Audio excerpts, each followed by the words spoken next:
ô lại cô cao xa đó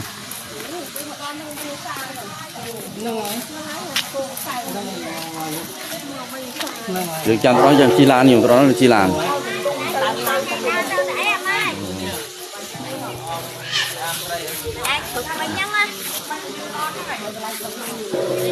anh là dân lại mua vậy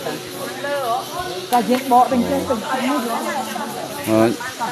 những can thọt không những can thọt môi những can